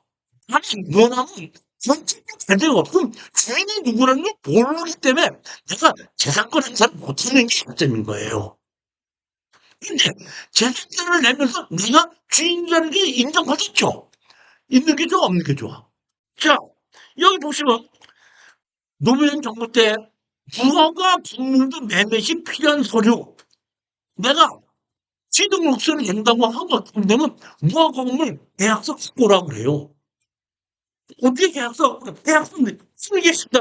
매매 계약서, 매도인이 미등기 건물 이전 신고시, 매수인 거지. 그러니까 이 두 개만 계약서를 써갖고 대출하게끔 되면 세무서에서 취득세 내고 재산세 내므로써 등기부등본이 없어서 내가 주인이다 이런 얘기예요. 그러면 이 건물 무허가 건물을 내가 사서 공인중개사한테다가 땅하고 건물 팔아주시오 그러면 건물 주인 중개사가 무허가 건물이네 내 무허가 건물입니다. 제일 먼저 중개사가 모르게 재산세 냈습니까? 예 재산세 내고 취득세 등록했습니다. 재산세 취득세 등록세 가져오십시오. 가져온 거 보면 땅 주인이 재산세 취득세 내고 등록세 냈죠. 취득세 내고 재산세 냈죠. 주인이라는 게 나오다 보니까 다른 사람한테 팔 때도 이 건물 주인이 누군 게 맞습니다. 그리고 이 건물을 매매 이렇게 매매 가서 이대로 또 써서 하게끔 되면 그 사람도 취득세를 내고 재산세가 나와요. 그 사람이 계속해서 주인이 된다는 얘기예요. 그렇기 때문에 여기에 건물이 없는 걸 가지고 걱정하지 말아야 되냐. 이것도 걱정하는 거죠. 무허가 건물을 갖고 있으니까 건축가에서 와서 너 왜 무허가 건물이 있냐? 그걸 돈 내놔라. 나와야 안 나와요. 모든 범죄는 뭐가 있다? 공소시효가 있다. 건축법에 의해서 무허가 건축물은 5년입니다. 공소시효가. 근데 행정기본법에 보면은 공소시효는 물론은 경찰이 하는 거고 공무원도 무허가 건물을 행정기본법에 의해서 수가 있습니다. 정책에 돈을 매기는 게 아니라 담당 공무원이 할 수 있는 것은 행정기본법이에요. 행정기본법도 제척기간이 5년이에요. 이 공문이 지어진 것이 5년 이상 됐다 그럴 때는 제척, 행정기본법에 의해서 제척기간이 끝나고 공소시효도 뭐야? 끝나는 겁니다. 이기 때문에 지금 그 많은 무허가 건물을 팔고 살고 있어도 어느 누구도 지금 그거를 철거해라, 공무원이 와갖고 해라 하지 못하는 이유가 공소시효가 지났을 때입니다. 그러니까 만약의 경우에 공소시효 하기 전에 건축물 관리된 무허가로 만약에 자기 마음대로 용도 변경을 했다 할 때는 건축물 관리자가 위반 건축물을 하게끔 되면 위반 건축물을 옮겨놨다니 공소시효라는 게 검열 조치가 끝나야 되는 거거든요. 건물을 다 지었으면 끝났는데 고치라고 위반 건축물을 고치라고 명령서가 나왔는데도 안 고치고 있으면 그건 범죄 행위가 계속되고 있는 거예요. 근데 그런 경우에는 공소시효가 없습니다. 이런 경우에는 공소시효가 인정이 된다 이런 얘기입니다. 그렇기 때문에 아무 걱정하지 않고 사도 되는데 얼마짜리를 얼마 주고 사는 거죠 지금? 3억 8천짜리를 8,100만 원 샀어요. 120만 원 받고 매달 이런 거 내가 골라두는 게 내가 여러분들이 부동산에 관한 법률만 조금만 잘 알게끔 되면 아무리 지금 그 부동산 경기가 낮다고 하더라도 돈이 되는 부동산은 반드시 있어요. 주식 투자하시죠. 그럼 주식 투자하는데 오늘도 사면 올라가는 주식이 있어 없어? 있죠. 어떤 건지 잘 모를 뿐이야. 어떤 게 올라가고 어떻게 내려가는지. 근데 부동산은 이미 가격이 왜 떨어진 거야. 떨어진 건데 해결할 수 있느냐 없느냐거든요. 이런 것은 이번에만 해서 다음 달에 오면 또 있어. 또 있어요. 그러니까 뭐 하지 말라? 치우지 말라. 무진 흥계하고 욕심내지 말라. 느긋하게 승리. 권리구성을 보시게끔 되면 여기 뭐예요? 이게 압류가 가장 기본인데 이게 압류가 되고 설정도 없죠. 설정도 없습니다. 그러니까 무허가 건물이다 보니까 설정을 안 해주고 돈 안 빌려준 것 같아요. 내고. 근데 제가 보기에는 이거는 취하될 확률이 90% 이상 됩니다. 취하돼도 좋고 안 돼도 좋고 이래도 벌고 저래도 버는데 취하가 되면 한 500만 원밖에 못 벌지만 취하 안 되면 11번째 물건을 보시겠습니다. 천안에 2024 115337 아산에 있는 이종 일반 주거지역에 아산에 있는 것이 뭐예요? 경매가 나왔는데 이게 두 개가 나왔는데 둘 다 34%까지 하락됐어요.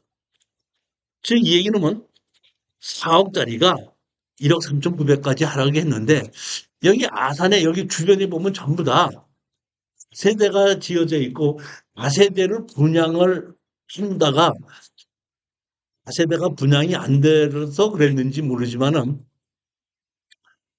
바닥 공고리만 쳐놓고 철근만 세워놓고 경매가 나온 겁니다. 그러니까 아까도 마찬가지지만 아까는 착공계를 내놨는데 착공할 흔적이 없기 때문에 그냥 취소시켜 준다 그랬죠. 근데 이거는 착공을 해놓고 바닥공고를 치고 철근까지 세워져 있거든요. 그렇기 때문에 이거는 절대 취소시켜 주지 않습니다. 그렇기 때문에 이것은 낙찰 먼저의 건축허가 받던 주인에게 건축주 명의 변경 신청을 내가 넘겨받아야지 되는 겁니다. 감정 가격이 4억에서 1억 3,900까지 하락을 했습니다. 건축허가를 특가해 건축 중인 소유자 미상의 등기 매매 제시 외에 이렇게 되어 있습니다. 미상의 건축허가를 특가해 토목공사 진행 중인데 토목공사만 진행 중인 게 아니라 건축허가 진행된 겁니다. 2종 일반 주거지역이라는 얘기는 다세대를 질 수 있는 땅인데 이 두 필지입니다. 보면 물건번호 1번은 2번인데 똑같기 때문에 그냥 한 개만 가지고 있는데 여기 두 개 그런데 이렇게 그때 보면 전부 다 다세대 지어놓은 거예요. 보면 용도 지역이 2종 일반 주거지역입니다. 자, 이렇게 보면, 여기 보면 이렇게 뭘 해놨죠? 바닥, 그러니까 버린 콘크리트 쳐놓고 1층에 바닥 콘크리트를 치기 위해서 철근 벽은 다 해놨죠. 해놓고 이렇게 올려놓고 바닥 콘크리트 진짜 안 그런 게 제가 보기엔 제일 먼저 뭐만 하냐면 버린 콘크리트만 쳐놓고 철근 벽은만 해놓은 겁니다.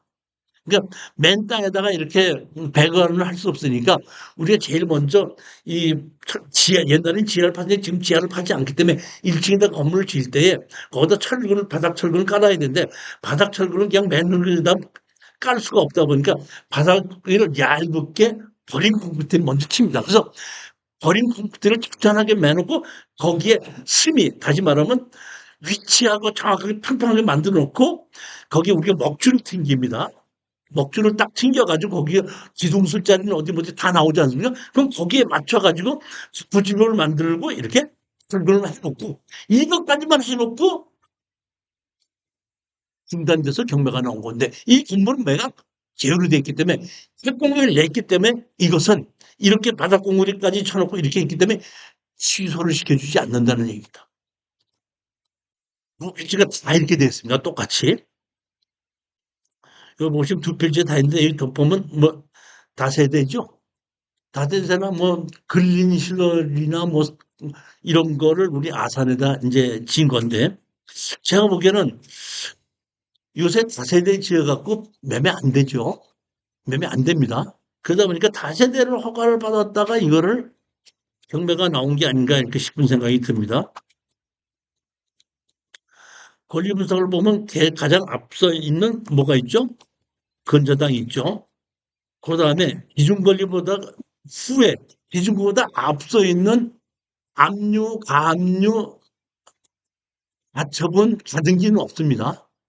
여기 보면 여기에 건저당 설정이 예쁘고 그 후에 가등기도 있고 압류도 있습니다.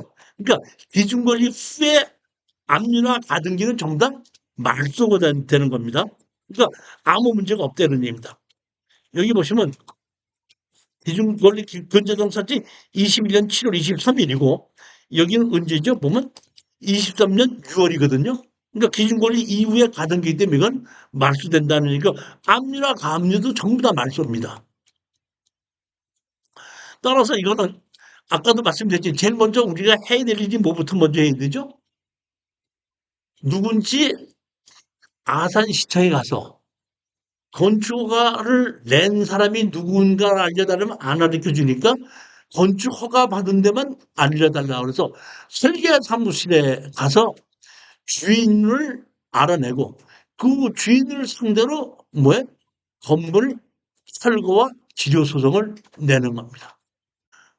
건물 지료 청구 소송을 내게끔 되면 와서 이분들이 철거값이 좀 나갈 테니까 철거를 그냥 걷어가고 건물을 취소시켜 줄 수도 있고 우리 보고 이거를 건물을 매입을 하라고 할 수도 있지만은 우리는 그 건물이 뭘로 허가를 받았는지 모르고 또 우리로서는 보면 맞지 않다면 설계 변경도 해야 되지 않습니까? 용도 변경도 할 수가 있거든요. 그렇기 때문에 이런 경우에는 그 건물 매입할 필요가 없고 그냥 철거해달라, 철거해달라고 하고 만약에 철거를 뭐 이제 협의상이 안 되면 강제로 철거하라고 나오거든요. 그럼 우리가 철거해버리면서 그걸 말소를 시키는 겁니다. 따라서 여기에 땅이 가격이 지금 얼마까지 떨어졌죠? 34%까지 떨어졌죠.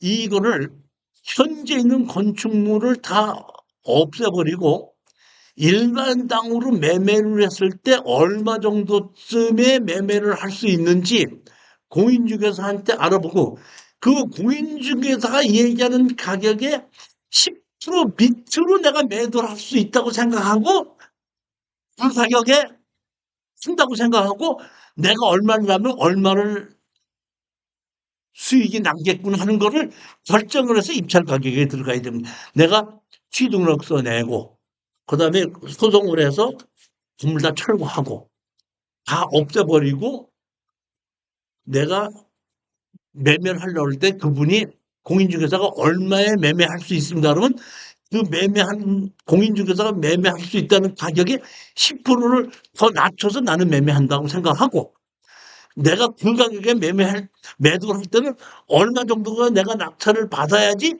얼마 정도 수익이 올리겠구나 알고 거기에 맞춰서 입찰에 들어가고 낙찰 받아도 되고 못 받아도 상하지 말아라는 거야. 그런 식으로 입찰에 들어가는 거야.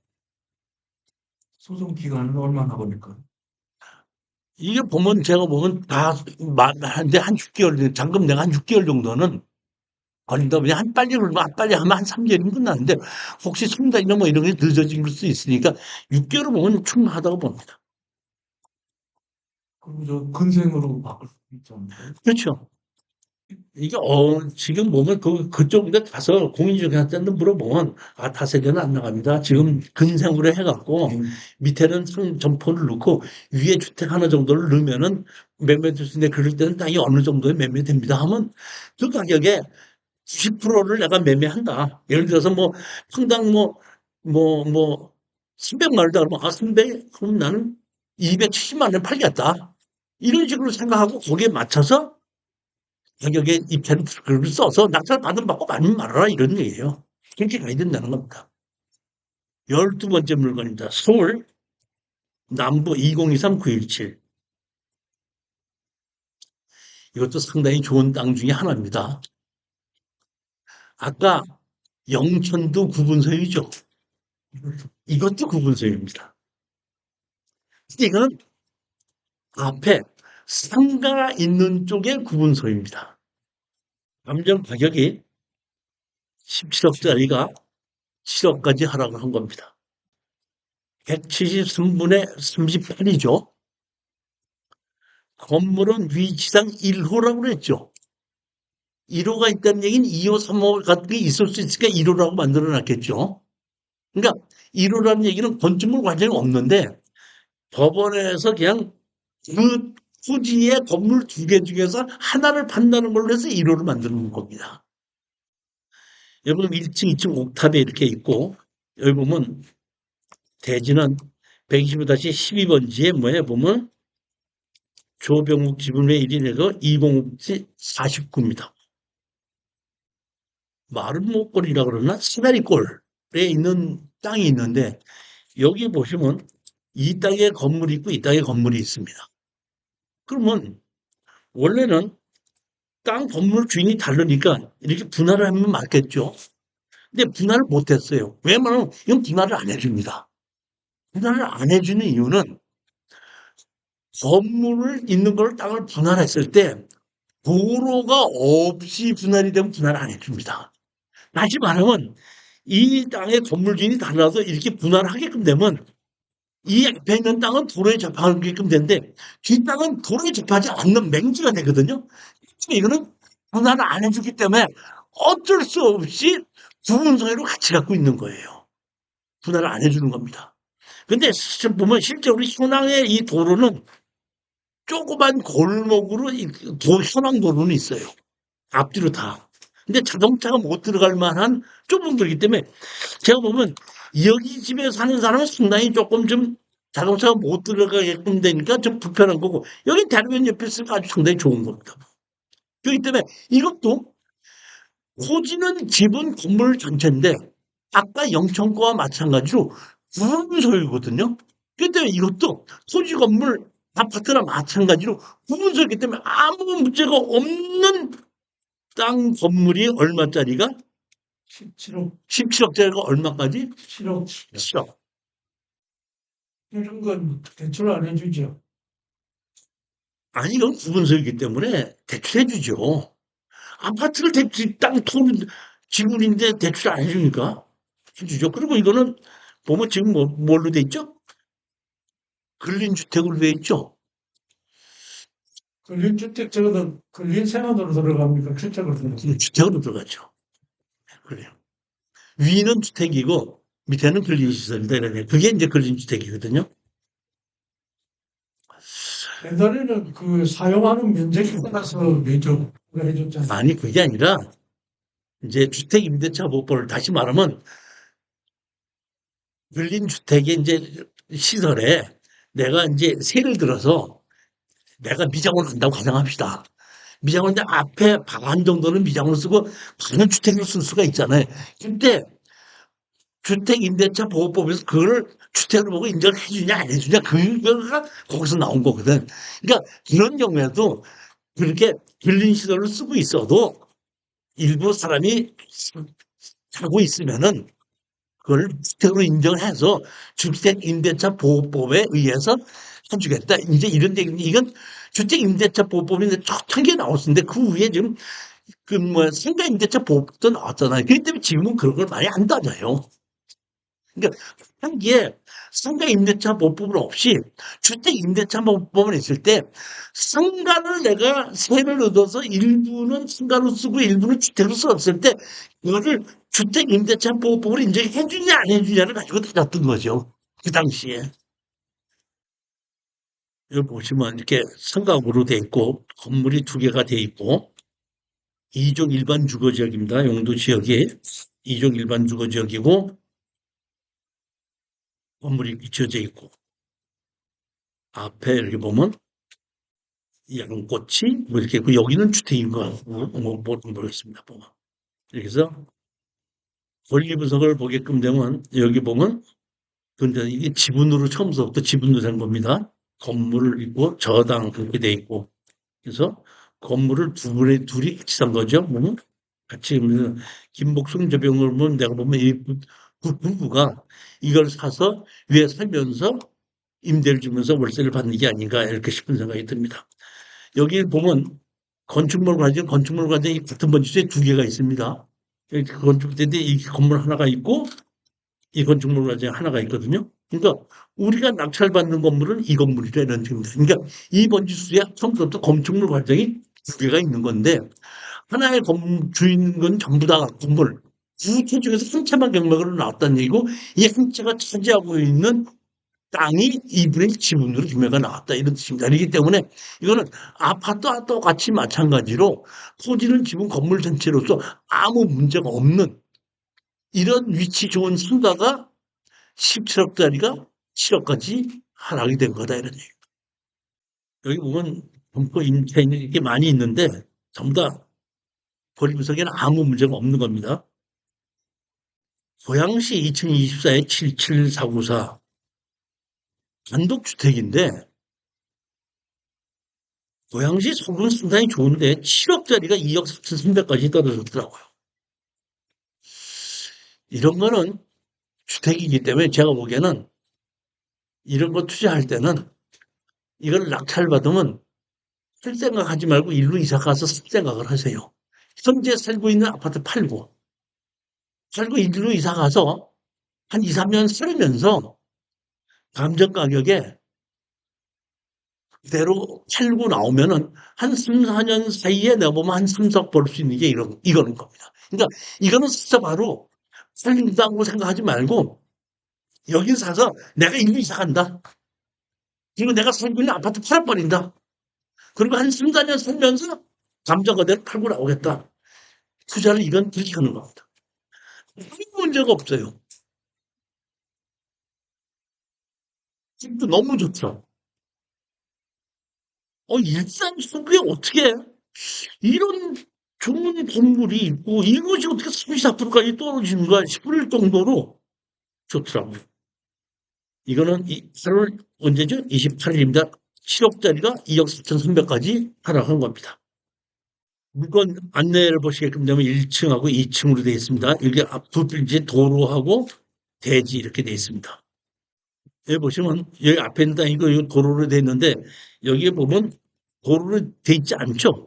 제가 보기에 이거는 예전에 이게 도로를 만들면서 쪼가리 땅도 같이 수용을 했다가 이 앞에 땅 주인이 이건 자기가 사겠다 그래서 이게 이 때문에 이건 지목이 도로로 되어 있고 이건 대지로 되어 있는 걸로 보는 겁니다.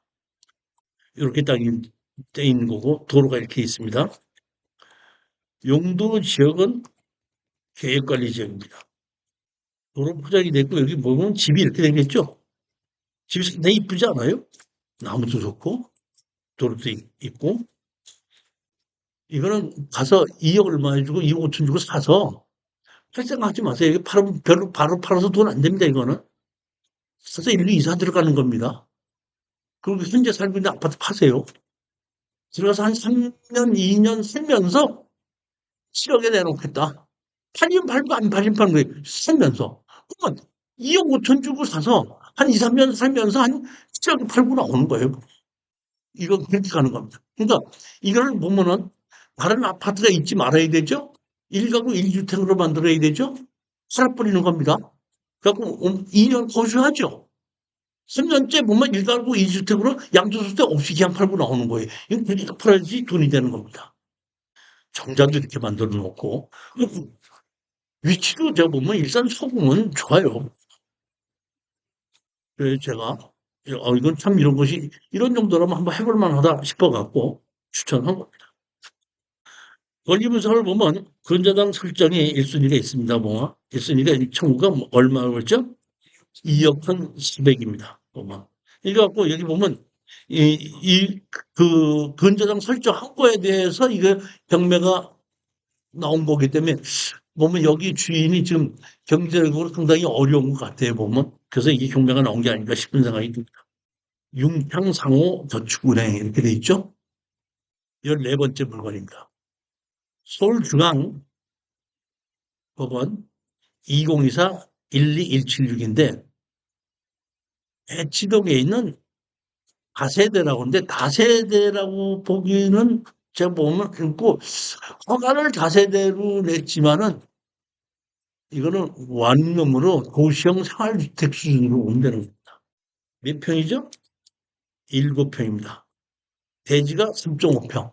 그러니까 8평짜리 원룸인데 이게 보면 물건번호 1번, 2번이 나왔는데 먼저 번에는 이걸 똑같이 나온 것이 2억 6천에 낙찰을 받은 사람인데 이거는 한 번 더 떠서 1억 9천2백까지 하락이 들어요. 이거는 제가 보기에는 강제공역으로 1억 8천2백이 나왔기 때문에 취하는 안 될 것 같은 생각이 들고 이거는 낙찰을 받아서 월세를 주는데 쓰는 걸로 보시면 되는 거예요. 월세를 주게끔 만들면서 월세를 받으면서 매매를 내놔야 된다 이렇게 보시면 되는 겁니다. 권리 분석에서도 아무 문제가 없습니다. 3억 7,500짜리가 1억 9천2백까지 떨어졌습니다. 15번째 물건 모시겠습니다. 수원의 2024-7084 화상시 양강면에 공장인데 도로는 지분이고 공장인데 감정 가격이 얼마였었죠? 14억. 14억인데 얼마까지 떨어졌죠? 6억 8천까지 떨어졌는데 소재의 감정 가격이 얼마죠 지금? 11억이죠. 제가 여러분들 아까 제일 처음에 말씀드렸죠? 공장을 투자하는 것이 아니라 토지를 투자하는 사람인데 토지를 30만 원 주고 사서 60만 원에 팔려면 내가 개발행 효과를 받아야 되고 기반시설을 만들어야 된다. 그러니까 30만 원에 사도 원가가 45만 원, 50만 원 가면 60만 원이 되는 건데 이거는 기반시설이 다 만들어져 있거든요. 서비스로 건물까지 지어져 있는 것이 있는데 감정 가격이 14억에서 6억까지 떨어졌는데 투지 가격이 얼마예요? 11억이죠. 그러니까 우리는 이거를 10억의 토지만 팔고 건물을 끼워준다고 생각하고 내가 기반시설을 만들 필요가 없으니까 그냥 그대로 살아도 내가 이걸 낙찰받아서 월세를 주고 이게 금액이 좀 많다 보니까 어차피 우리로서는 일부 대출을 좀 받아야 되거든요. 그러니까 주택은 대출을 안 해주지 않지만 공장은 대출을 해줍니다. 그러니까 공장은 대출을 받아서 월세를 받으면서 이자를 갚아가면서 그러면서 내가 감정 가격의 90% 정도만 매매를 해서 팔려도 좋고 안 팔려도 좋다는 식으로 생각해서 매매를 하게끔 되면은 이것도 큰 문제 없이 매도를 하는데 아무 문제가 없지 않는가 이렇게 생각을 하고 오늘 공장 한 개를 추천한 겁니다. 자, 시간이 좀 너무 많이 갔는데 15분이나 지났다고 또 뭐라고 얘기를 하는데 자, 오늘 강의는 여기까지 마치도록 하고 8월 22일 날이죠. 네 번째 금요일 날 아마 오늘보다 또 더 좋은 물건이 또 나올 수 있을 수 있거든요. 절대 지르지 마시고 입찰에 들으시고 낙찰 받아서 마무리를 해야 되니까 마무리를 하기 위해서는 저하고 같이 협조를 해서 물어보셔도 제가 컨설팅 비용 달라고 하는 것이 없으니까 저하고 같이 협조를 해서 마무리를 해서 낙찰만 받는다고 돈이 되는 것은 아니다 이런 얘기입니다. 마무리를 해서 매도를 해야지 수익이 올려지는 거거든요. 자, 그렇게 알고 2주 후에 다시 뵙도록 하겠습니다. 자, 안녕히 들어가십시오. 감사합니다.